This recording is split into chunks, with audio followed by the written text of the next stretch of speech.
Praise the lord.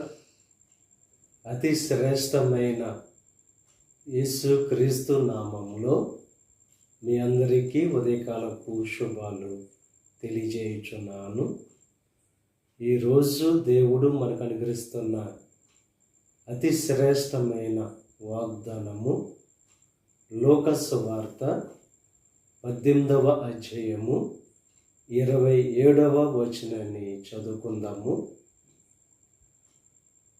ఆయన మనుషులకు అసాధ్యములైనవి దేవునికి సాధ్యములని చెప్పాను. మనుషులకు అసాధ్యమైనవి దేవునికి సాధ్యమవుతాయని చెప్పి దేవుడు వాక్యము ద్వారా ఈరోజు తెలియజేస్తున్నారు.